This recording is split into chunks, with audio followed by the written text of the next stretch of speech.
नमस्कार, जय हिंद, वंदे मातरम साथियों। मैं फतेहपाल नायक आप सभी का नायक IAS एकेडमी पर हार्दिक स्वागत करता हूं। तो चलिए साथियों, आज हम टेक्निकल के रूप में अगर पढ़ेंगे तो आपका जब जनरल साइंस की बात करें या फिर टेक्निकल की करें, उसमें मात्रक और मापन या फिर विमा से रिलेटेड 1 से 2 क्वेश्चन आपको हमेशा देखने को मिलता है।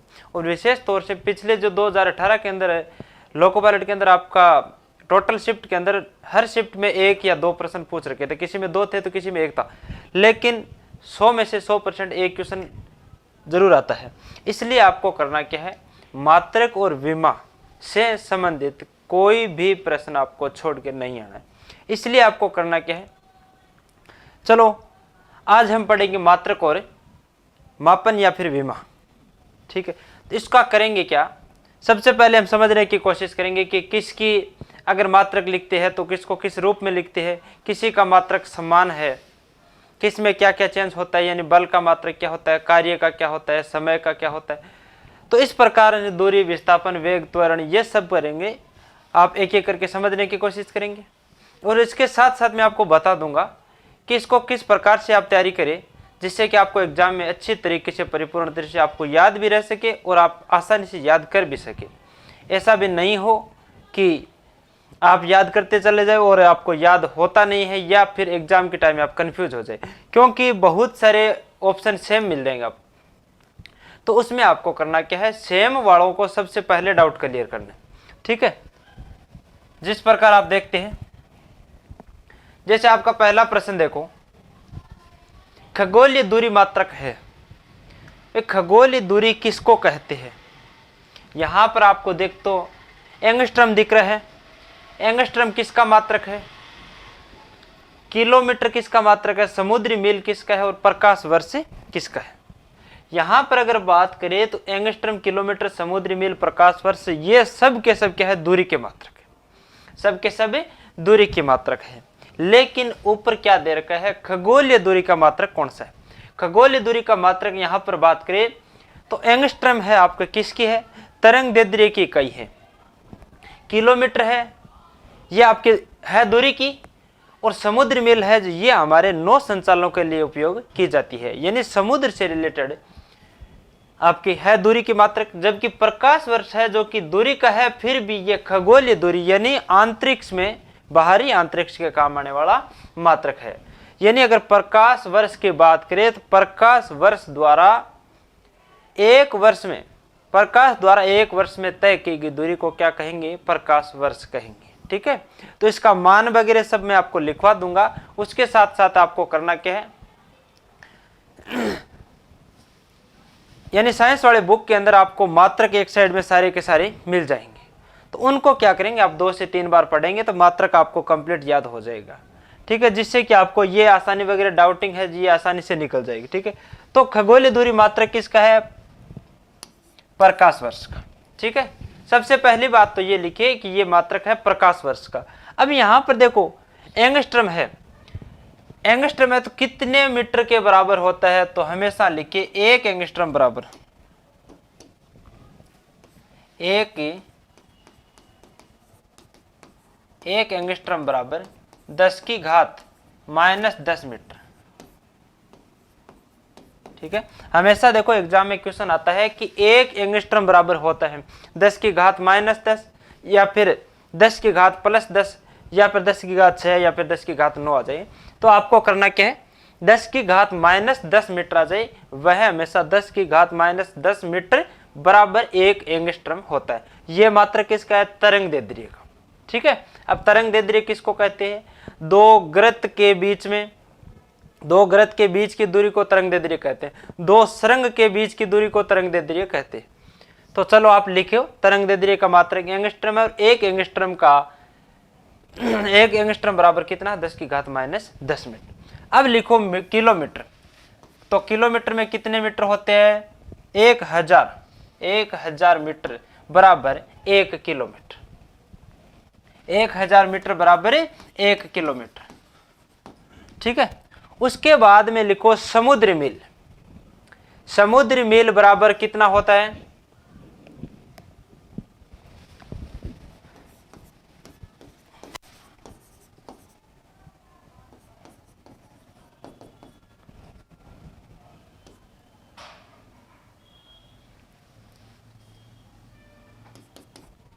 लिखो 1 समुद्री मील बराबर 1.852 किलोमीटर।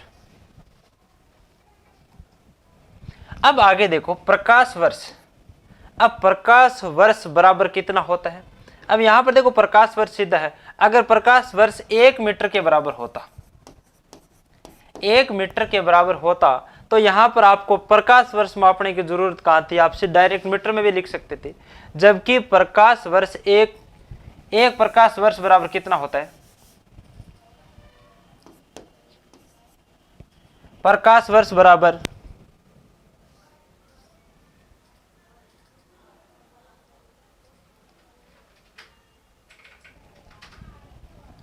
लिखो प्रकाश वर्ष बराबर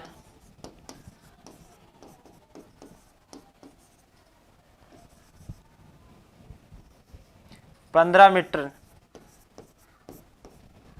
एक प्रकाश वर्ष बराबर 9.46 इंटू 10 की घात 15 मीटर। या देखो कई बार ऑप्शन में ऐसे भी मिल जाता है, यहां पर 15 नहीं मिलता है। ऑप्शन में कई बार आपको 15 नहीं मिलता है, 15 की जगह 12 मिलता है। तो वहां पर देखो कंडीशन चेंज कहां पर होती है? तो 9.46 इंटू 10 की घात 12 मिले, तो 12 मिले तो मीटर की जगह क्या हो जाएगा? किलोमीटर। लिखो प्रकाश वर्ष बराबर एक प्रकाश वर्ष बराबर कितना होता है? 9.46 इंटू 10 की घात 15 मीटर, या फिर 9.46 इंटू 10 की घात 12 किलोमीटर। ठीक है, ये किसके बराबर है? दोनों एक प्रकाश वर्ष बराबर, एक प्रकाश से वर्ष बराबर। ठीक है, अब देखो दूरी मापने की सबसे बड़ी इकाई क्या है? दूरी मापने की सबसे बड़ी इकाई क्या है? नोट लगाकर लिखो।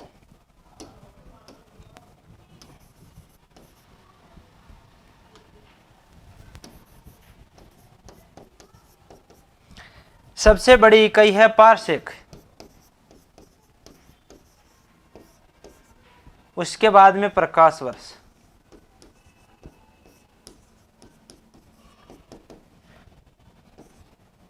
उसके बाद में है खगोलीय मात्रक।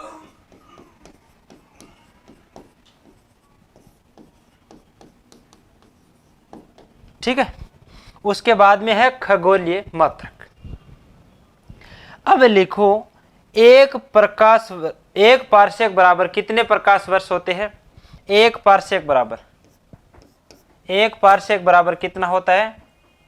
3.26 प्रकाश वर्ष।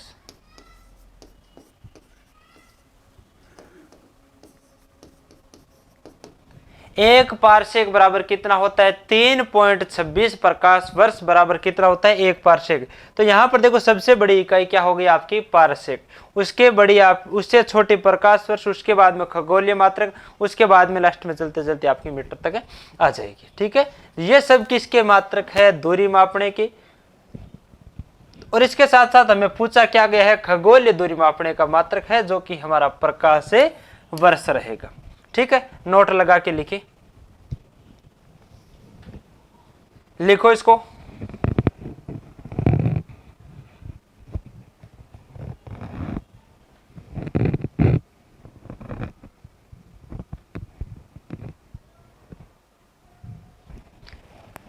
चलो आगे देखो, यहां पर देखो पाउंड को किलोग्राम में बदलना है। पाउंड को किस में बदलना है? किलोग्राम में।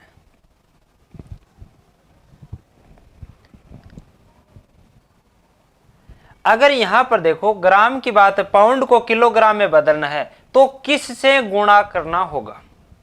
किस से गुणा करना होगा? तो देखो अगर बात करें किलोग्राम की, किसमें? किलोग्राम में। तो किलोग्राम में पाउंड को गुणा करना हो तो हमेशा पाउंड बराबर 0.36 किलोग्राम। ठीक है, एक पाउंड बराबर 0.4536 किलोग्राम हो जाएगा। ठीक है, यहां पर अगर ग्राम की बात करें,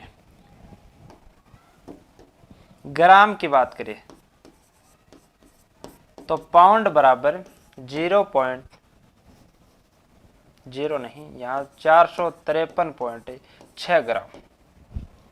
1 पाउंड बराबर 453.6 ग्राम।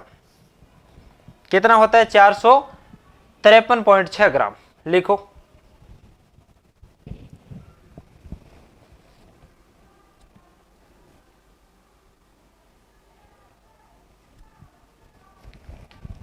लिख लिया इसको? तो आपका ऑप्शन कौन सा हो जाएगा? पाउंड को किलोग्राम में बदलने के लिए 0.4536 द्वारा यहां पर लिखो किलोग्राम, किलोग्राम हो जाएगा। ठीक है, तो यहां पर देखो किलोग्राम से गुणा करना हो तो आपका 0.4536 किलोग्राम से, अगर ग्राम में काउंट करना हो, ग्राम से गुणा करना हो तो 453.6 से गुणा करेंगे। ठीक है, चलो लिखिए आगे। अब यहां पर देखो 1 माइक्रोन बराबर होता है, 1 माइक्रोन बराबर कितना होता है? तो यहां पर देखो माइक्रोन बराबर समझने के लिए सबसे पहले आपको क्या करना है? 10 की घातें टोटल आपको याद करना है। क्या करना है? टोटल जो 10 की घात है उन सबको आपको याद करना है। जैसे लिखो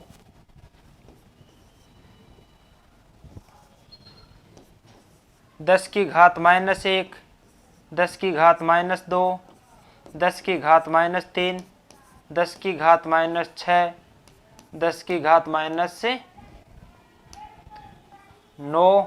10 की घात -12, 10 की घात -15। इससे आगे चलेंगे तो 10 की घात -18, 18 के बाद में 10 की घात -21, 21 के बाद में 10 की घात -24।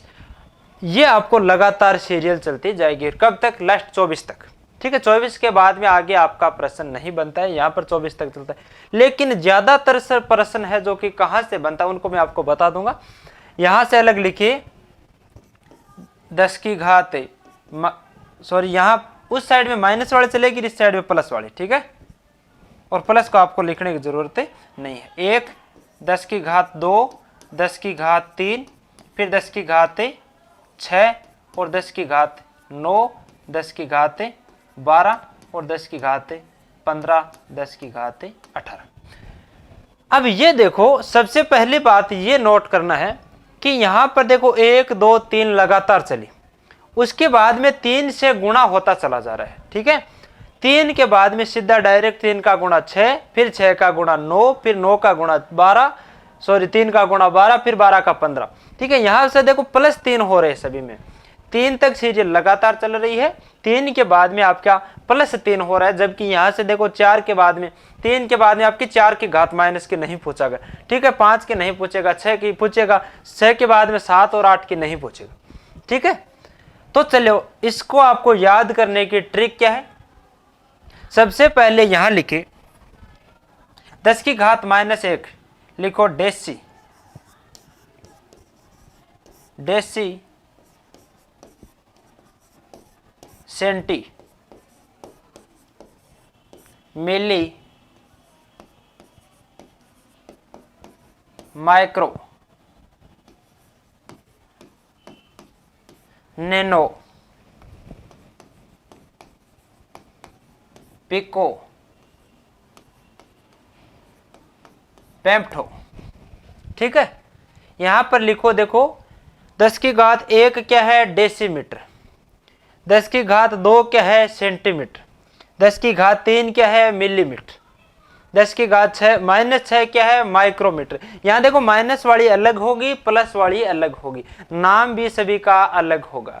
यानी एक साइड माइनस वाली आपको देखने में ऐसा लग रहा है जैसे फीमेल का नाम लग रहा है। ठीक है, ऐसे deci centi milli micro nano pico femto atto. यहां पर आगे देखो 15 के बाद में एटो आ जाएगा। ठीक है, एटो के बाद में योटो आ जाएगा, योटो के बाद में जेठो आ जाएगा। ठीक है, यह आपको देखो 15 के बाद में 18, 18 के बाद में 21, 21 के बाद में 24। ठीक है, तो यहाँ पर देखो पेम्टो के बाद में एटो, एटो के बाद में योटो, योटो के बाद में जेठो। ये आपको देखो लगभग आपको लास्ट फाइनली आपको पेम्टो तक तो याद करना ही करना है। पेम्टो तक आपका प्रश्न बनता है। एक पेम्टो का दूसरा नाम और है, कोष्टक में लगाकर लिखो, पेम्टो को फर्मी भी कहते हैं। क्या कहते हैं, फर्मी भी कहते हैं। एग्जाम में प्रश्न आता है एक फर्मी बराबर होता है, तो यहां पर लिखो 10 की घात -15, ये आपका आंसर हो जाएगा। और ऑप्शन में ऐसा दिया हुआ होगा एक फर्मी बराबर 10 की घात -15 मीटर किसके बराबर होता है, तो आप कहेंगे एक पेम्टो या फिर एक फर्मी मीटर के बराबर।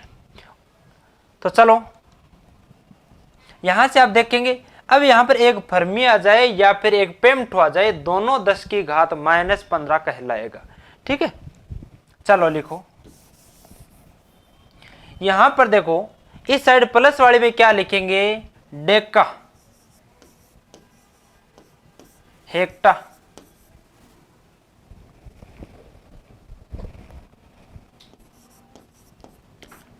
Kilo MB GB TB PB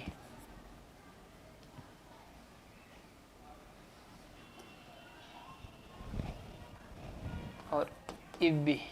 ठीक है, यहां पर देखो 10 की घात +1 बराबर डेका मीटर, यहां पर 10 की घात 2 बराबर हेक्टा मीटर, 10 की घात 3 बराबर किलोमीटर। यहां पर देखो किलोमीटर या फिर किलोग्राम, ये दोनों एक ही चीज है, लेकिन आगे आपको क्या लगाना है, यहाँ डेका मीटर भी हो जाएगा, डेका ग्राम भी हो जाएगा। ठीक है, यहाँ पर देखो हेक्टा मीटर भी हो जाएगा, हेक्टा ग्राम भी हो जाएगा, यहाँ पर किलोमीटर भी हो जाएगा, किलोग्राम भी हो जाएगा। लेकिन किलोग्राम हो या फिर किलोमीटर हो, लेकिन 10 की घात हमेशा 3 लगती है। ठीक है, अब बात करेंगे, आप कहेंगे 1 किलोग्राम में, 1 किलोग्राम में कितने ग्राम होते हैं, तो 10 की घात 3 बराबर 3 का मतलब 3 जीरो, तो 1 किलोग्राम में ग्राम कितने होते हैं, 1000 ग्राम। अगर किलोग्राम ग्राम यहां पर किलो के आगे ग्राम लगा दे, फिर भी 10 के ऊपर घात कितनी रहेगी, 3 रहेगी। 1 किलोग्राम बराबर कितने ग्राम होंगे, 3 का मतलब 3 शून्य, 1 बराबर 3 शून्य मतलब 1000 ग्राम। 1 किलोग्राम में कितने ग्राम होते हैं, 1000 ग्राम। यहां पर आप कहेंगे कि 1 किलोग्राम की बजाय 1 किलोमीटर आ जाए, तो लिखो 1 किलोमीटर। 1 किलोमीटर बराबर कितना होता है, 10 की घात 3, तो कितना हो जाएगा, 3 जीरो लगा दूं, 3 जीरो, यानी 1 किलोमीटर में कितने मीटर होते हैं, 1000 मीटर। 1 किलोमीटर में कितने मीटर होते हैं, 1000 मीटर। तो दोनों में कोई कंफ्यूज, यानी आपका घात के रूप में आपको 3 नजर आ रहा है, तो आपको करना क्या है, ओनली 3 ही नोट करना है। ठीक है,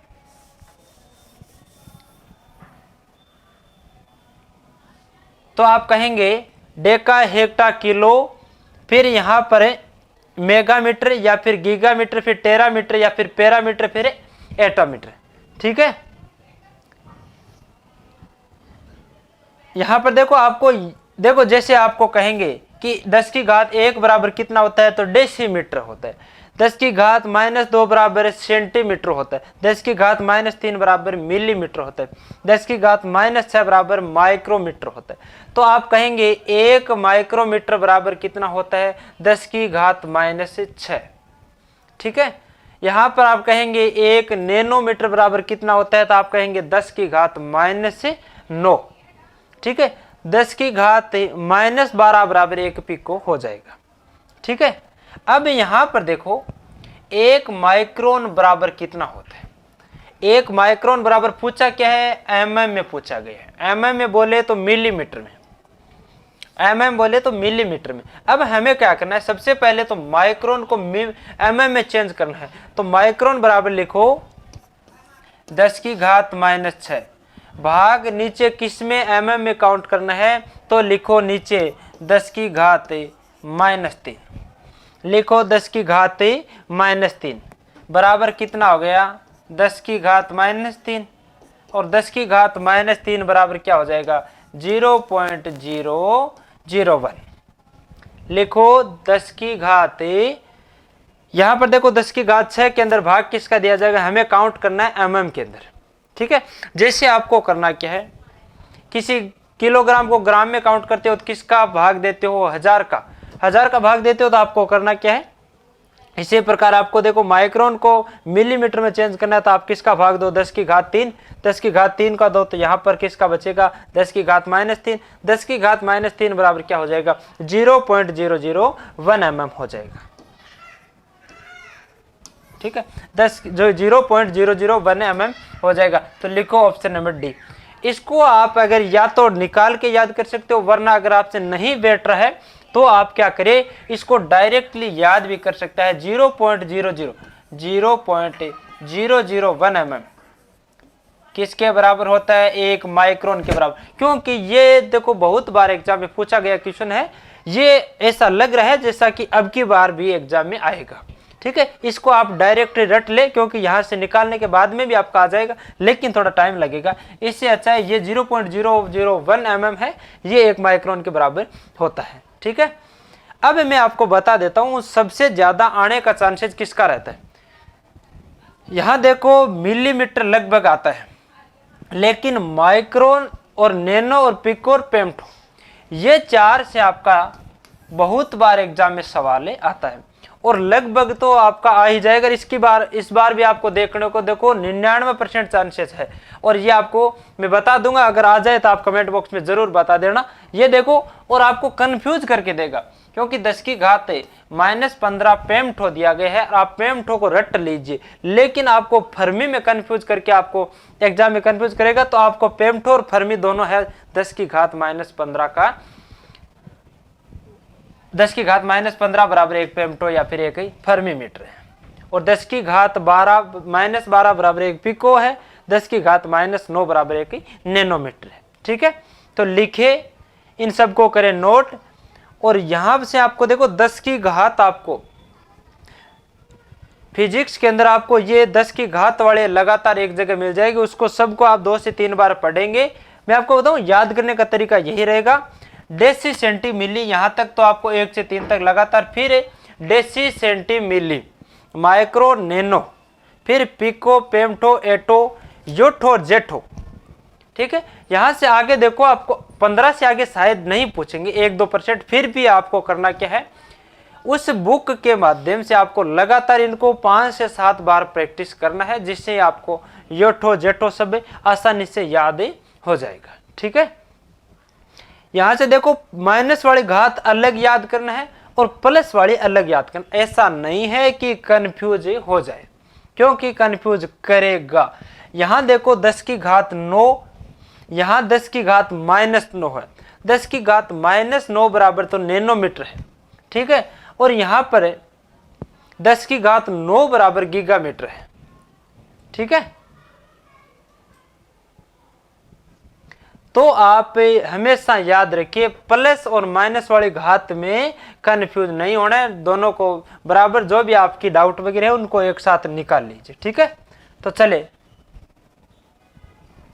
आगे लिखिए। और मात्रक आपको इस प्रकार से याद करना है कि आपको देखते ही पता चल जाए कि यह किसका मात्रक है। जैसे तापमान का एसआई मात्रक क्या है, तापमान का एसआई मात्रक क्या है, यहां पर आपको देखो कैलोरी किसका मात्रक है, कैलोरी आपका ऊष्मा का मात्रक है, वाट आपका किसका है, शक्ति का मात्रक है, पावर का मात्रक है। केल्विन किसका मात्रक है, ताप का। तापमान का क्या है, केल्विन। जबकि जूल किसका है, कार्य और ऊर्जा का। जूल किसका मात्रक है, कार्य और ऊर्जा का। कार्य का मात्रक भी जूल है और ऊर्जा का मात्रक भी जूल है। तो कंफ्यूज नहीं होना है आपको। अगर आपको एग्जाम में ऐसे पूछ लेता है कि जूल बराबर, जूल किसका मात्रक है, यहां पर आपको अगर कार्य और ऊर्जा में से दोनों में से एक ऑप्शन मिले तो आपको एक करना है, दोनों मिले तो आपको दोनों को सही मानना है। ठीक है, तापमान का सही मात्रक क्या है, केल्विन। करो नोट। कार्य ऊर्जा किसका, जूल का। केल्विन किसका है, तापमान का। वाट किसका है, शक्ति का। और कैलोरी किसका है, ऊष्मा का मात्रक। चलो लिखो इसको। आगे देखो, विभवांतर किसका मात्रक है? विभवांतर मापने के लिए प्रयुक्त युक्ति का प्रयोग किया जाता है। यहां पर देखो, युक्ति का मतलब यह होता है किस मीटर का प्रयोग किया जाता है, किस यांत्रिक मीटर का प्रयोग किया जाता है। जैसे इलेक्ट्रोमीटर से दूध की शुद्धता मापते हैं, हाइग्रोमीटर से वायुमंडलीय आर्द्रता मापते हैं, हाइड्रोमीटर से द्रव्य का अपेक्षित घनत्व मापते हैं, बैरोमीटर से वायुमंडलीय दाब मापते हैं। उसी प्रकार देखो, रेन गेज से वर्षा का मात्रक मापते हैं। इसी प्रकार आप वोल्टमीटर से वोल्टेज मापते हो, एम्पियर मीटर से धारा मापते हो, गैल्वेनोमीटर से आप विद्युत धारा की उपस्थिति का पता लगाते हो। उसी प्रकार आप स्टेथोस्कोप से क्या करते हो, स्टेथोस्कोप से आप क्या करते हो, हृदय की धड़कन चेक करते हो। स्पिग्नोमेनोमीटर से आप क्या करते हो, ब्लड प्रेशर की गति मापते हो। इसी प्रकार आपको सब के सब वैद्युतिक मीटर आपको एक साथ याद करने होंगे, क्योंकि इनका भी एक क्वेश्चन आ जाता है। ठीक है, जैसे वोल्ट मीटर से क्या मापा जाता है, वोल्ट मीटर से क्या मापा जाता है, ए मीटर से क्या मापा जाता है। यहां पर देखो, एक वोल्टामीटर है, एक वोल्ट मीटर है। ये देखो कंफ्यूज करने के लिए दिया गया है। यहाँ पर एक वोल्टामीटर है, एक वोल्ट मीटर है। अब यहाँ पर देखो, वोल्टामीटर और वोल्ट मीटर में अंतर है। हमारा क्या है, जो कि वोल्टेज मापता है, यहाँ पर देखो विभवांतर मापता है। विभवांतर का मतलब क्या है, विभव के बीच अंतर। विभवांतर का मतलब क्या है, विभव का अंतर, विभव का अंतर, या फिर वोल्टेज, क्या वोल्टेज, या फिर ईएमएफ, ठीक है, या फिर इलेक्ट्रोमोटिव फोर्स।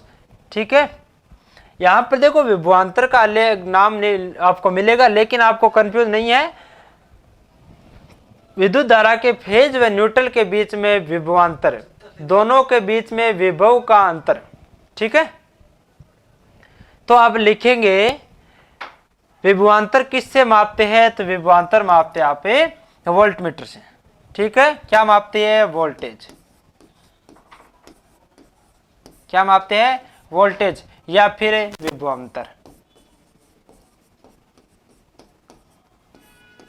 ठीक है, या फिर विभव का अंतर, विभव का अंतर। ठीक है, या फिर ईएमएफ। ठीक है, वोल्ट मीटर से क्या मापते हैं, वोल्टेज मापते हैं। और वोल्टेज का दूसरा नाम क्या है, विभवांतर है। और दूसरा नाम क्या है, विभव का अंतर। और दूसरा पूछे तो ईएमएफ। यहां पर पूछ ले ईएमएफ किससे मापा जाता है, तो वोल्ट मीटर से। ठीक है, विभवांतर किससे मापा जाता है, वोल्ट मीटर से। वोल्टेज किससे मापा जाता है, वोल्ट मीटर से। विभव का अंतर किससे मापा जाता है, तो वोल्ट मीटर से। तो आपका विभवांतर का मतलब क्या हो जाएगा, वोल्ट मीटर। यहां पर देखो, एमीटर से क्या मापा जाता है, विद्युत धारा की, विद्युत की धारा, विद्युत धारा मापी जाती है। ठीक है, विद्युत धारा किससे मापी जाती है, तो आपकी एमीटर हो जाएगा। ठीक है, एमीटर भी आ जाएगा, कई बार आपको एम्पीयर मीटर भी दिया जाएगा। ठीक है, और यहां पर विद्युत धारा की दिशा किस में मापी जाती है, एम्पीयर में। गैल्वेनोमीटर से क्या है, विद्युत धारा की उपस्थिति का पता लगाया जाता है। विद्युत धारा की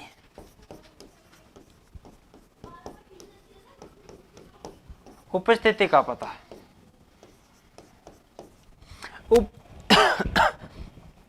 गैल्वेनोमीटर से विद्युत धारा की उपस्थिति का पता लगाया जाता है, जबकि विद्युत धारा मापी किस में जाती है, मापी तो एम्पीयर में जाती है, लेकिन किस मीटर से मापी जाती है, तो एमीटर हो जाएगा। यहां से देखो 2-3 चीज नोट करवा दूं आपको। विद्युत धारा किस में व्यक्त की जाती है, विद्युत धारा की इकाई क्या है, एम्पीयर। ठीक है, लिखो विद्युत धारा किस में मापी जाती है, एम्पीयर में। अब यहां पर देखो, वोल्टेज, विभवांतर या फिर विभव का अंतर या फिर ईएमएफ किस में व्यक्त किए जाते हैं, वोल्ट में, या फिर जूल प्रति सेकंड। या फिर जूल प्रति सेकंड, या फिर आप वोल्ट में, शॉर्ट में लिखे तो वोल्ट। किसको, इसको एम्पियर से किसको प्रदर्शित करते हैं, ए से, वोल्ट को किसे से, वी से। ठीक है, यहां से देखो एक चीज और कवर कर लीजिए आप, एम्पियर मीटर को परिपथ के श्रेणी क्रम में लगाया जाता है। लिखो एम्पियर मीटर को, यहां लिख लो, एम्पियर मीटर को, या फिर एमीटर लिख लो,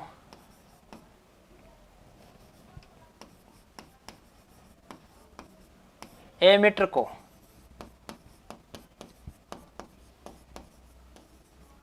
परिपथ के श्रेणी क्रम में लगाया जाता है।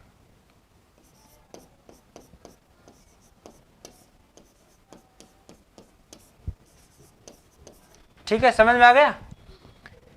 एम्पियर मीटर को विद्युत धारा परिपथ के श्रेणी क्रम में लगाया जाता है। ठीक है, अब आपके पास रहा वोल्ट मीटर। वोल्ट मीटर को विद्युत धारा परिपथ के समांतर क्रम में लगाया जाता है। तो लिखो, सबसे पहले लिखो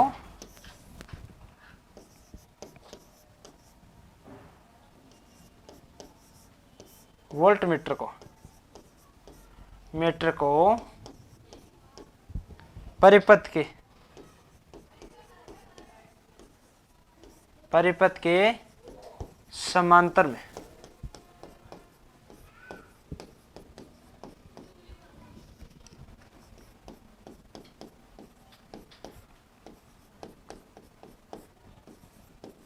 लगाया जाता है। ठीक है, अब देखो, अब श्रेणी और इस समांतर में कंफ्यूज होने के लिए आपको एक करवा देता हूं मैं। देखो, जिस प्रकार आपका क्या है, ये आपका फेज है विद्युत धारा का, ये न्यूट्रल है, ये ऊपर वाला फेज है, ये न्यूट्रल है। ठीक है, और यहां पर जाके ये आपका किसी बल्ब वगैरह से कनेक्ट कर दिया। ठीक है, तो ये एक तरह से परिपथ बन गया। ठीक है, अब देखो, ये हो गया आपका श्रेणी का मतलब यहां बीच में लगता है। ठीक है, यानी इसी फेज क्रम के बीच में लगता है, उसको क्या बोलते हैं, हमें एम्पियर मीटर। क्या बोलते हैं, एम्पियर मीटर। तो इसको यहां लिखे, ये हो जाएगा आपका एम्पियर मीटर। तो एम्पियर मीटर आपका किस में लगता है, ए मीटर विद्युत परिपथ के श्रेणी क्रम में लगता है। तो समझ में आ गया श्रेणी क्रम किसे कहते हैं, ये आपका श्रेणी क्रम में लग गया। अब देखो समांतर क्रम का मतलब क्या होता है। अब जैसे इस प्रकार बना देता हूं, ये फेज है और ये न्यूट्रल है। ठीक है, और ये इस प्रकार से आपका कोई प्रतिरोध यहां पर जोड़ा गया है। अब देखो, समांतर का मतलब उसको फेज व न्यूट्रल दोनों की आवश्यकता होती है। ठीक है, यहां पर जोड़ा जाता है। ठीक है, ये समांतर का मतलब फेज व न्यूट्रल दोनों को आवश्यकता होती है। तो ये आपका समांतर क्रम में जुड़ेगा वह इस प्रकार जुड़ेगा, और श्रेणी में जुड़ेगा वह इस प्रकार। अब यहां पर देखो, बीच में आपका वोल्टेज दिख रहा है ना, ये वोल्ट मीटर हमेशा समांतर में जुड़ेगा और एम्पियर मीटर हमेशा श्रेणी क्रम में जुड़ेगा। ये चीज हमेशा दिमाग में बैठा लीजिए, जिससे कि आपका देखो आगे जिस प्रकार जनरल साइंस में भी काम आएगा और आगे जाकर आपका ट्रेड में भी आपकी हेल्प करेगा। इसको आपको कंप्लीट याद करना है। ठीक है, तो ये हो गया, आपको करो नोट इसको।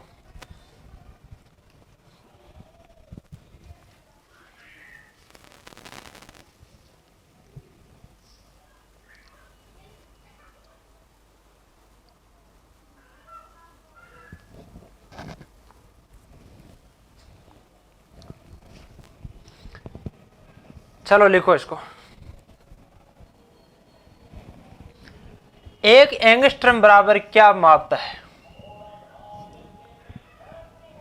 एंगस्ट्रम क्या मापता है। देखो, अब मैं यहां पर मैंने बताया था एंगस्ट्रम बराबर क्या होता है। सबसे पहले तो बात यह है, एंगस्ट्रम बराबर है एक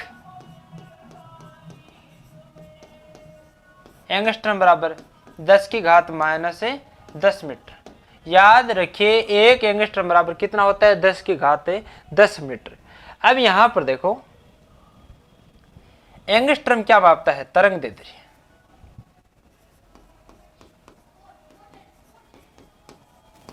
एंगस्ट्रम क्या मापता है, तरंग दैर्ध्य की इकाई क्या है, एंगस्ट्रम। ठीक है। और यहां पर देखो समय का मात्रक क्या होता है, सेकंड है। और आवर्तकाल का मात्रक क्या हो जाएगा, सेकंड। और आपका आवर्ती का मात्रक क्या हो जाएगा, हर्ट्ज।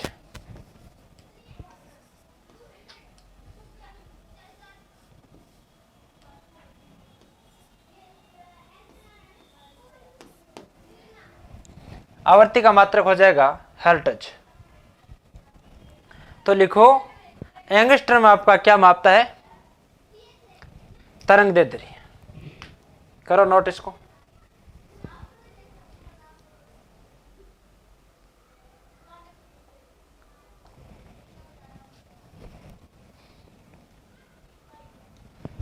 हो गया। चलो आगे देखो। टेकोमीटर वह उपकरण है जिसके द्वारा मापा जाता है। तो मैंने आपको बताया था अभी, टेकोमीटर क्या मापता है, ये मीटर सभी के सभी आपको याद करने पड़ेंगे, ठीक है। तो ताप क्रम कौन मापता है, प्रवाह कौन मापता है, दाब कौन मापता है, चाल कौन मापता है। तो यहां पर देखो टेकोमीटर आपका क्या मापता है, यानी किसी भी टेकोमीटर का मतलब है किसी भी वाहन की चाल कौन मापता है, टेकोमीटर।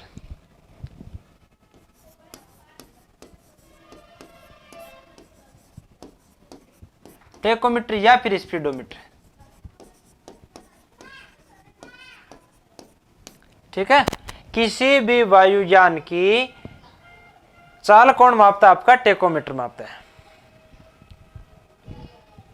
यहां पर तापक्रम आपका कौन मापता है, पायरोमीटर या थर्मामीटर।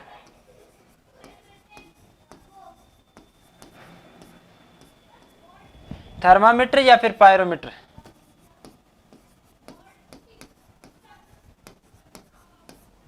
ठीक है। यहां पर देखो तापक्रम कौन मापता है, तो तापमान हमारा जो नॉर्मल तापमान तो थर्मामीटर मापता है, इसे तापमापी कहा जाता है।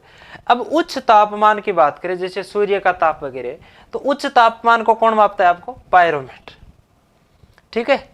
अब देखो दाब की बात आए तो दाब आपका कौन मापता है, बैरोमीटर। जैसे वायुमंडलीय दाब कौन मापता है, बैरोमीटर। तो लिखो थर्मामीटर आपका तापमान मापता है।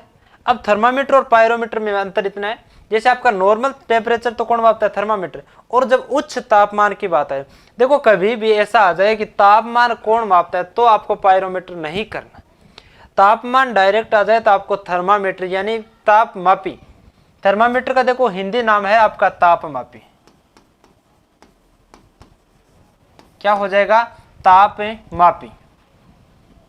और जब यहां पर प्रश्न इस प्रकार पूछे कि उच्च तापमान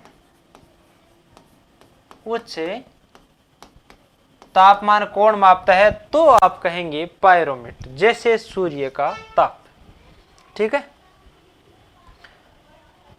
तो सूर्य का टेम्परेचर कितना होता है, जिसको भी पता है वह कमेंट बॉक्स में लिखे सूर्य का टेम्परेचर कितना होता है। और सूर्य का टेम्परेचर किस विधि द्वारा मापा जाता है। अब जैसे कि आपका किसी रूम का टेम्परेचर मापना है तो इसके अंदर तो आप मीटर को ला सकते हो, लेकिन सूर्य के पास तो किसी मीटर को तो लेके जा नहीं सकते। इसको किस विधि से मापा जाता है, ये भी आप कमेंट बॉक्स में लिखिए।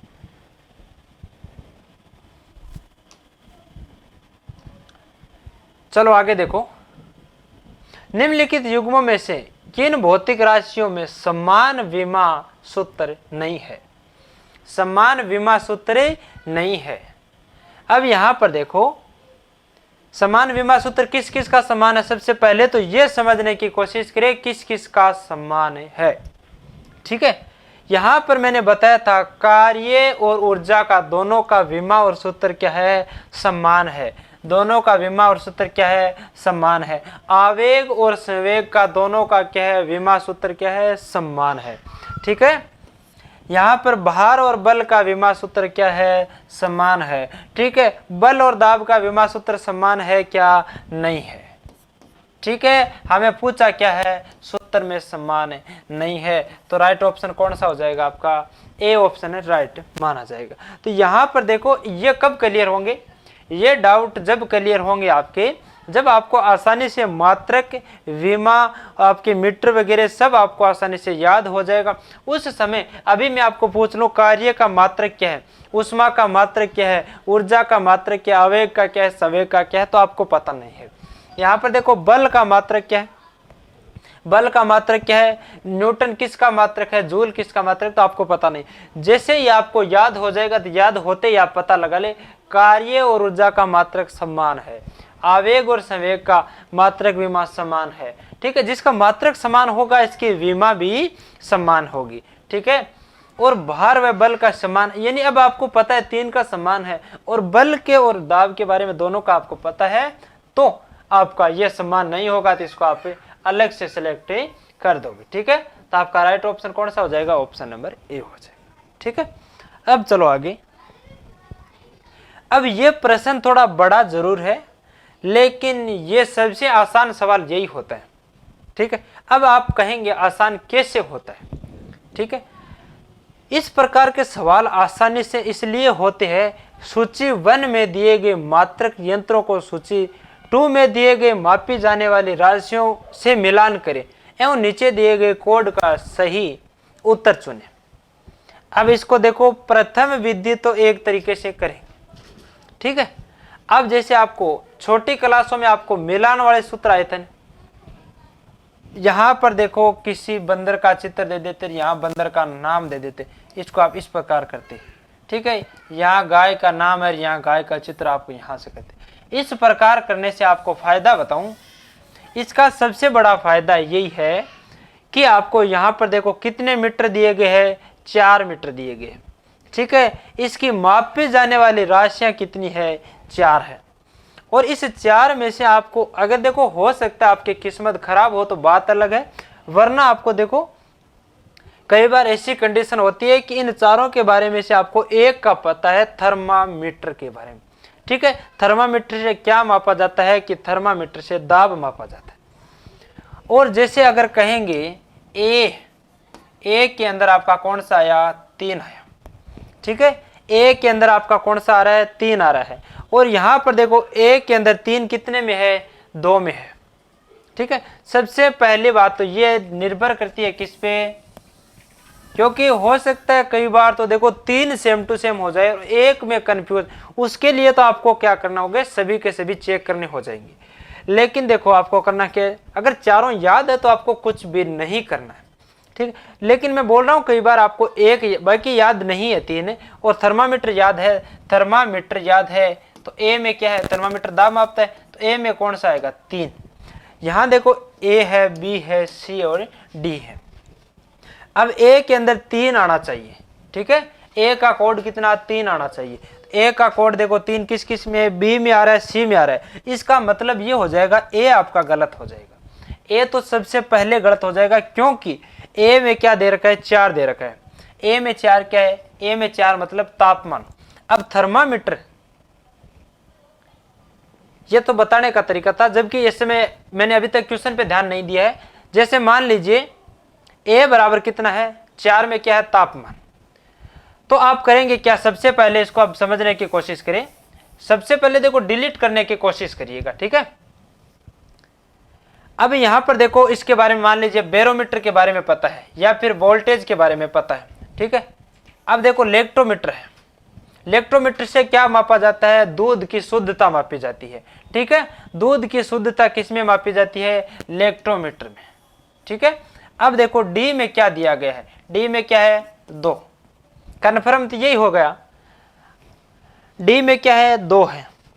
अब यहां पर देखो डी है ये, और डी में 2 किस किस में है, सी और डी में है। इसका मतलब ए ऑप्शन आपका गलत हो गया, ए और बी दोनों गलत हो गया, क्योंकि ए में तो देखो 3 है और 1 है। 3 है मतलब इलेक्ट्रोमीटर में कभी दाब नहीं मापा जाता, इलेक्ट्रोमीटर में कभी वोल्टेज नहीं मापा जाता। इलेक्ट्रोमीटर में क्या मापा जाता है, दूध की शुद्धता, और दूध की शुद्धता देखो 2 नंबर पर है। तो यहाँ पर डी में 2 किस किस में, सी और डी में है। ठीक है, तो यहाँ पर देखो ये आपका ऑप्शन नंबर ए गलत हो गया, 2 गलत हो गया। अब आपको कोई एक और देख लो, जैसे वोल्टेज मीटर है, वोल्ट मीटर से क्या मापा जाता है, वोल्टेज। वोल्ट मीटर से क्या मापा जाता है, वोल्टेज। तो सी में क्या आएगा, सी में 1 आएगा, ठीक है। तो सी में 1 देखो किस किस में है, यानी इनको तो आपको करना ही नहीं है, ए और बी तो पहले डिलीट हो गए। अब यहां पर देखो बात है, सी और डी को 2 में कंफ्यूज कर रहा है आपको, ठीक है। तो सी में आपको क्या देख रखा है, 1। अब यहां पर देखो 1 इसमें भी है और इसमें भी है, तो अभी तक तो डिलीट नहीं कर सकते आप। अब यहां पर देखो बैरोमीटर, बैरोमीटर क्या मापता है, वायुमंडलीय दाब मापता है। तो बैरोमीटर दाब मापता है, तो बी में क्या हो जाएगा, 3 नंबर। बी में क्या होगा, तो बी में आपका 3 नंबर होगा, ठीक है। तो इसमें तो 4 है, ये तो गलत हो गया, इसका मतलब सी भी आपका गलत हो गया, सी भी आपका गलत हो गया। बचा कौन सा हमारे पास, डी ऑप्शन, ठीक है। तो डी ऑप्शन आपका राइट माना जाएगा। अब हमारे पास बचा कौन, देखो 3 ज्ञात करने से आपको देखो आंसर निकल गया। अब हमारे पास थर्मामीटर बचा, तो थर्मामीटर अपने आप तापमान हो गया। अब ये सब तब होता है जब मैंने आपको बताया था कि जब आपने इलेक्ट्रोमीटर दूध की शुद्धता, यहां पर देखो डी में ओनली फॉर 2 1 में होता तो आपको कंफ्यूज सबसे पहले क्लियर हो जाती, ठीक है। बाकी आपको करने की आवश्यकता नहीं थी, क्योंकि 2 1 में है, बाकी आपको याद नहीं भी है तो भी चल जाता काम।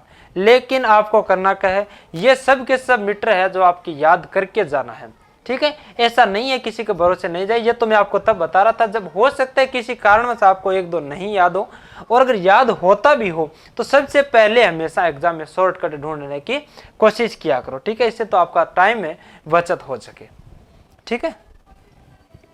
चलो अगला प्रश्न देखो, ऐसी प्रणाली जिसमें लंबाई के लिए मीटर, लंबाई के लिए मीटर,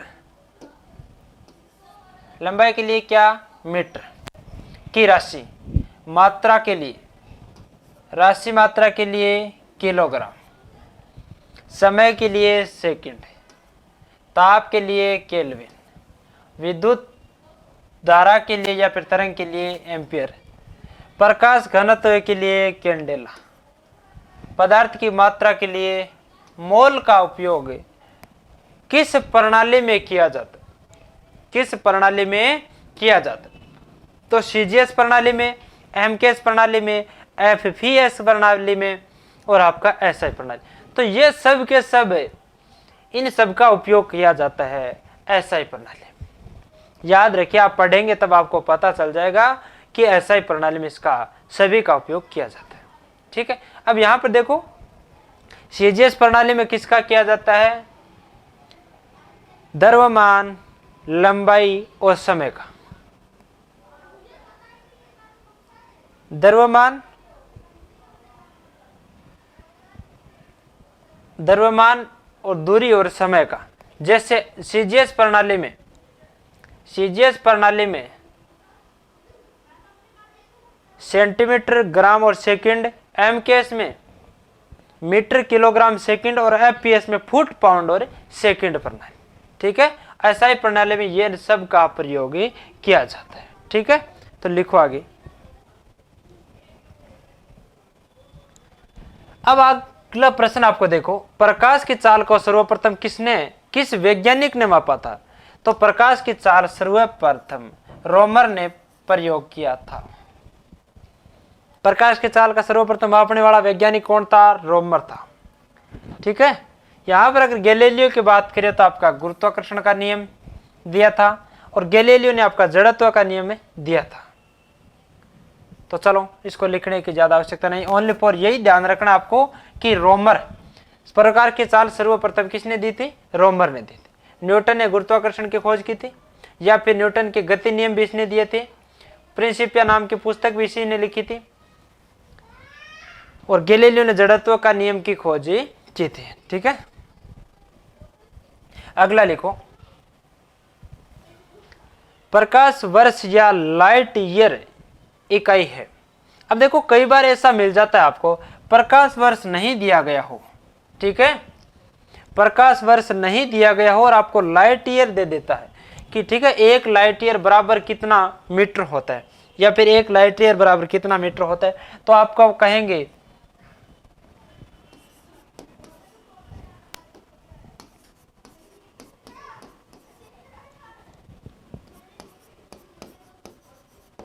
12 किलोमीटर।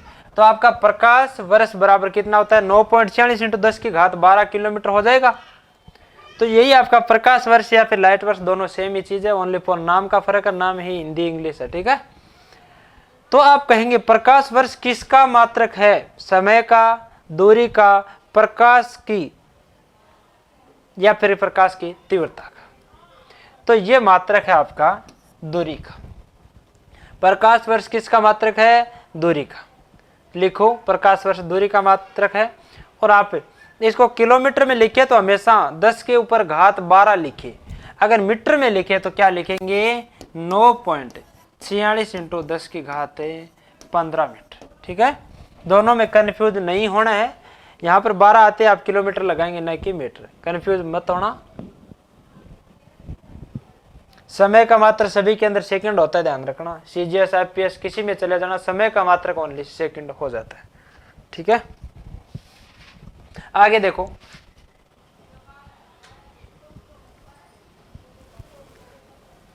प्लांक नियतांक बराबर क्या होता है? किसका मात्रक होता है? तो प्लांक नियतांक बराबर है जूल इंटू सेकंड होता है। इसको जूल सेकंड भी बोलते हैं।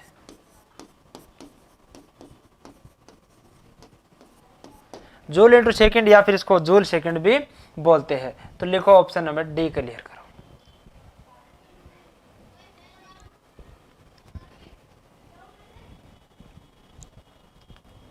लिखो चुंबकीय आघूर्ण का मात्रक क्या है? तो चुंबकीय आघूर्ण का मात्रक है ampere, ampere into metre square, ampere into metre square. तो लिखो चुंबकीय आघूर्ण का मात्रक है एम्पियर इंटू मीटर स्क्वायर या फिर एम्पियर मीटर स्क्वायर लिख सकते हो। ठीक है, लिखो ऑप्शन नंबर। चुंबकीय फ्लक्स घनत्व का मात्रक वेबर हो जाएगा। चुंबकीय क्षेत्र का मतलब टेस्ला हो जाएगा। ठीक है, लिखो चुंबकीय आघूर्ण का मात्रक एम्पियर इंटू मीटर स्क्वायर। अगला प्रश्न देखो। बहुत छोटे समय को मापने के लिए घड़ी के प्रयोग किया जाता है। कौन सी घड़ी का प्रयोग किया जाता है बहुत छोटे समय को मापने के लिए? तो छोटे से छोटा समय मापना हो तो आणविक घड़ी का प्रयोग करेंगे। ठीक है, बहुत छोटी घड़ी का प्रयोग, छोटे समय का प्रयोग करना हो तो आणविक घड़ी का प्रयोग करेंगे। लिखो इसका।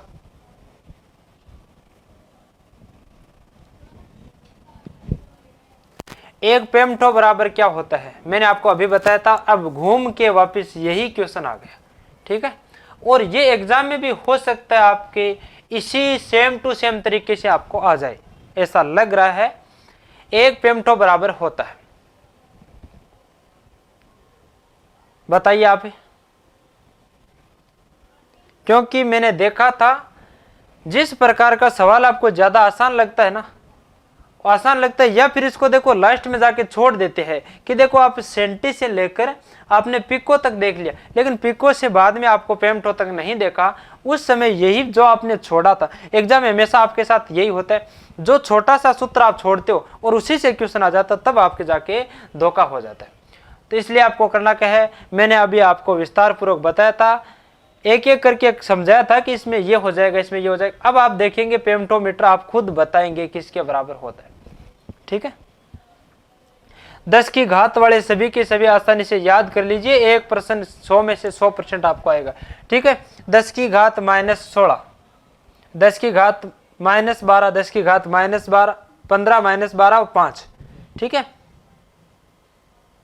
तो सबसे पहली बात तो देखो, इससे तो घात वाले में था ही नहीं, 10 की घात -16 नहीं थी और 10 की घात 5 भी नहीं थी। ठीक है, अब यहां पर देखो 10 की घात -15 और 12 थी, तो 12 में तो आपकी कौन सी थी? पिको,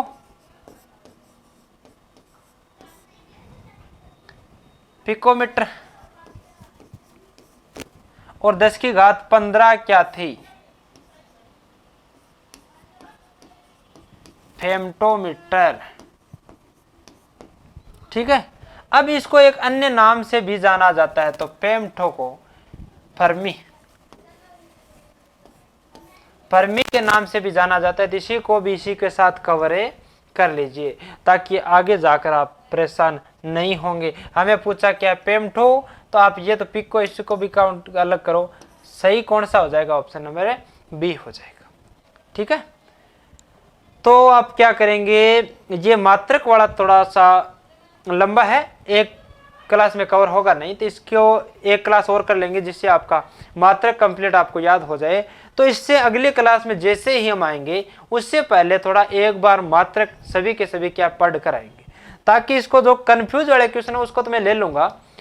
आपको करना क्या है, आसानी से समझने की कोशिश करिए उसको, जो भी आपको डाउट करते हैं उनको क्लियर करवा देंगे। और एग्जाम में देखो क्वेश्चन थोड़ा घुमा के आता है, आप जैसे ऐसा नहीं है आपने एक बार मात्रक पढ़ लिया और आप सोचेंगे कि जैसा मैंने पढ़ा है उसी से आएगा, ऐसा नहीं होगा, थोड़ा कंफ्यूज करेगा, घुमा के आएगा। ठीक है, अगर आपको देखो इस प्रकार आ जाए 10 की घात -6 बराबर कितना होता है, 1 माइक्रो, 1 माइक्रो आ जाता है, इसको तो सभी कर देता है भाई। 10 की घात -6 बराबर 1 माइक्रो होता है, इसका तो सभी को पता है। ठीक है, लेकिन अभी देखो यहां पर देखो 1 माइक्रोमीटर, माइक्रोन है, बराबर होता है 0.01, 0.001 या फिर 0.1 0.1 या फिर 0.001। अब यहां पर देखो ये आपका ए ऑप्शन है, ये बी ऑप्शन है, ये सी और ये डी। अब देखो 10 की घात -6 बराबर 1 माइक्रो होता है, ये तो सबको पता, आपने आसानी से पढ़ लिया उसको। ठीक है, 10 की घात वाले में पढ़े थे 10 की घात 6 बराबर 1 माइक्रो होता है, लेकिन एग्जाम में आ जाता है 1 माइक्रोन बराबर कितने mm होते हैं। ठीक है,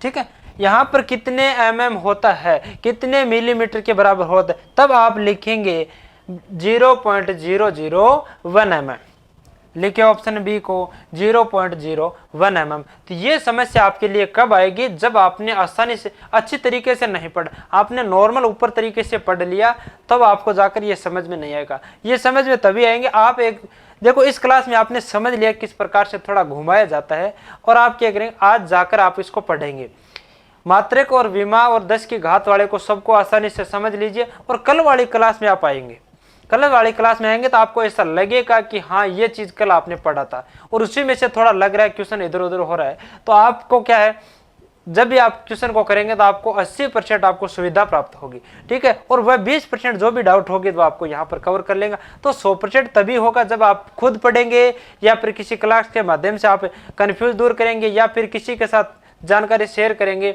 या फिर खुद इसको इधर उधर निकाल के आपको किताब में किसी प्रकार का कोई सूत्र वगैरह सवाल वगैरह अगर इधर उधर होता है उनको निकालेंगे। 100% तो आपको देखो 3 से 4 बार रिवीजन करने के बाद में 100% कोई भी गलती क्लियर होगी। ठीक है, तो लिखो 1 PM2 बराबर 10 की घात -15 हो जाता है। ठीक है,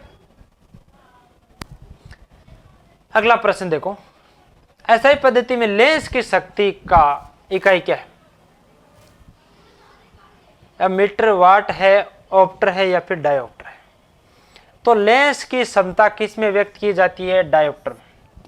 ठीक है, यानी आपने लेंस की क्षमता, यानी इसका इतना डायोप्टर है, ये सब है ना, तो ये किसका होता है, लेंस की क्षमता हमेशा किस में व्यक्त की जाती है, डायोप्टर।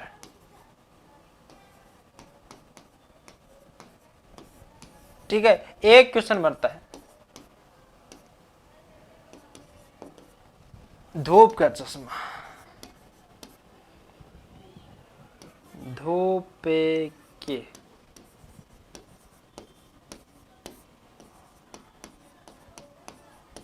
होते हैं 0 डायोप्टर।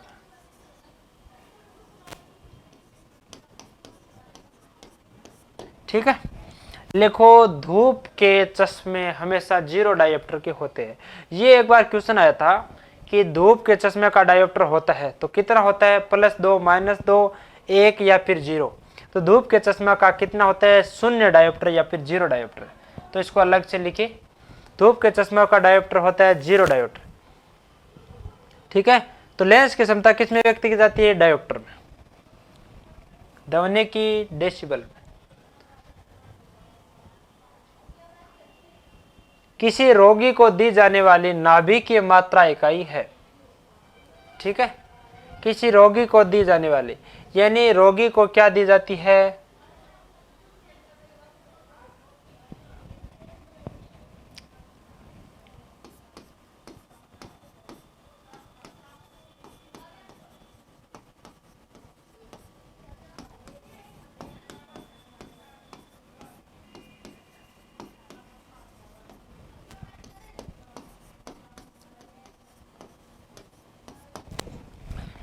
जैसे टूटी हुई हड्डियों का पता लगाने के लिए किसका प्रयोग किया जाता है? एक्सरे किरणों का, ठीक है। यानी आपने किसी हड्डी, किसी शरीर के किसी भाग की हड्डी टूट गई, उसमें आपको बोला जाता है कि इसका एक्सरे करवाओ।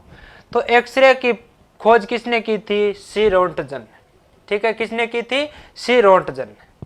तो यहां पर देखो, रोगी को दी जाने वाली नाभिकीय मात्रा की इकाई क्या है?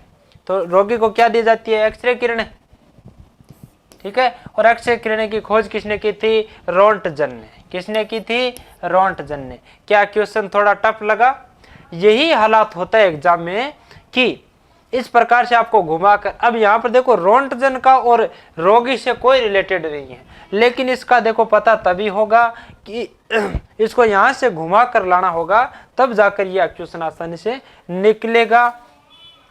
उससे पहले आपको ये आसानी से नहीं निकलेगा। तो आपको मैं बता रहा हूँ, आप 2 से 3-4 बार पढ़े, फिर आप हमारे साथ आ जाइए, लगातार हमारे साथ बने रहिए, जिससे आपको किसी प्रकार का, देखो एग्जाम की दृष्टि से अगर कोई भी मोस्टिंग प्रश्न बनता है तो उनको आप 2 से 3 बार रिविजन कर लीजिए मेरे साथ, उसमें बाद में आपको फिर देखना आपको कैसा लग रहा है, ठीक है। अगला प्रश्न देखो आप, निम्नलिखित में से समय का मात्रक नहीं है। अब सबसे पहले मैं आपको बताऊं कंफ्यूज वाला। अब देखो यहां पर ऐसा आ जाता है कि दूरी का मात्रक कौन सा है? दूरी का मात्रक, यहां पर देखो दूरी का मात्रक तो मीटर भी हो जाता है, दूरी का मात्रक तो मीटर भी हो जाता है, ठीक है, सेंटीमीटर भी हो जाता है, किलोमीटर भी हो जाता है। लेकिन यहां पर देखो जब प्रकाश वर्ष हो जाता है, या फिर खगोलीय मात्रक हो जाता है, या फिर पारसेक हो जाता है, ये सब दूरी का मात्रक हो जाता है। लेकिन यह दे रखा है समय का मात्रक नहीं है। अब देखो क्वेश्चन थोड़ा चेंज हुआ है, समय का मात्रक नहीं है, यहां पर प्रकाश वर्ष दे रखा है ना, प्रकाश वर्ष दे रखा है। तो प्रकाश वर्ष किसी को ऐसा लग रहा है कि यह समय का मात्रक है, किसी को लगा समय का मात्रक है, यहां पर पूछा समय का मात्रक नहीं है, तो प्रकाश वर्ष किसका मात्रक है? दूरी का। तो जो दूरी का मात्रक होगा वह समय का मात्रक नहीं हो सकता, ठीक है, समय का मात्रक नहीं हो सकता। तो आपका प्रश्न नंबर सी ऑप्शन राइट हो जाएगा, ठीक है। यहां पर देखो अधिवर्ष की बात करें, अधिवर्ष कौन होता है?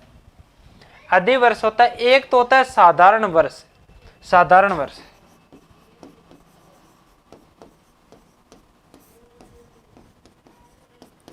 साधारण वर्ष बराबर 365 दिन। साधारण वर्ष बराबर कितना होता है? 365 दिन। अब एक होता है अधिवर्ष, जिसको हम बोलते हैं लीप वर्ष,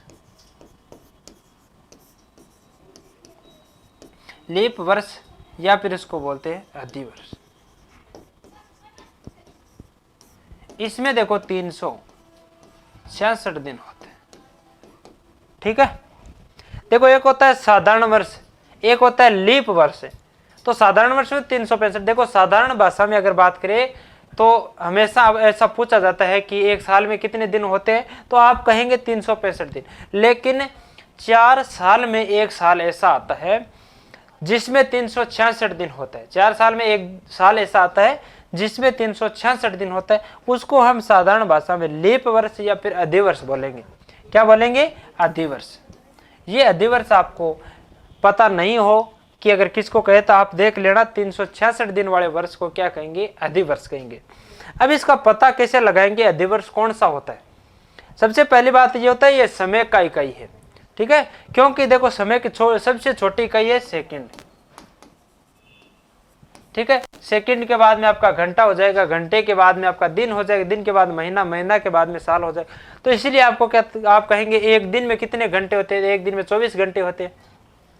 ठीक है, उसी प्रकार आप पूछे जाएंगे कि एक साल में कितने दिन हुए, तो आप अधिवर्ष की बात करें तो हमेशा 366 दिन ही लिखेंगे, और 366 दिन हमेशा 4 साल से एक बार आता है। ठीक है, और इसको पता लगाने के लिए यानी जिस भी साल में 4 का भाग जाता हो, जिस भी साल में 4 का भाग जाता हो, जैसे आप कहेंगे 2016, ठीक है, फिर 2000 या फिर 2024, ठीक है, या फिर 2012, ठीक है, 2028, ठीक है, इनमें 4 का भाग पूरा पूरा जाता है। जैसे 4 चौक 16, 4 20, 6 24, 7 28, 3 12, यानी 4 का भाग जिसमें पूरा पूरा चला जाता है, जिस वर्ष में 4 का पूरा पूरा भाग चला जाता है वह हमेशा क्या कहलाता है, लीप वर्ष या प्रतिवर्ष कहलाता है। इसमें 366 दिन होता है, इसमें फरवरी 29 दिन की होता है। जिससे अभी 2024 में फरवरी कितने दिन की है, इसमें फरवरी कितने दिन की होती है, 29 दिन की। फरवरी कितने दिन की होती है, इसमें 29 दिन की, क्योंकि देखो 365 दिन तो साधारण वर्ष होता ही है, इसमें एक फरवरी, बाकी में फरवरी 28 दिन की होती है, इसमें फरवरी 29 की होते ही आपका 366 दिन हो जाएगा। ऐसी कंडीशन होती है 4 साल से एक बार। ठीक है, तो ये हो जाएगा आज का आपका लास्ट प्रश्न, और आपको मात्रक है जो कि अच्छी तरीके से याद करने के लिए आपको अभी आप क्लास में देखो स्टार्टिंग से लेकर अंत तक हमारे साथ बने रहेंगे, और आपको मात्रक यानी इसमें सभी कवर नहीं हो पाए क्योंकि ये थोड़ी क्लास लंबी हो रही थी, इसकी यानी इसका दूसरा भाग में कवर करेंगे इसको। तो इसका अगला भाग है जो कि उसमें आने से पहले आप क्या करेंगे, एक बार टोटल मात्रक, विमा और 10 की घात वाले इन सबको क्या करेंगे, एक बार आप पढ़कर उसके बाद में कल वाले साथ हमारे साथ क्लास वाले में जुड़ जाइए। और आज आप इसी के साथ हम खत्म करेंगे। जय हिंद, जय भारत।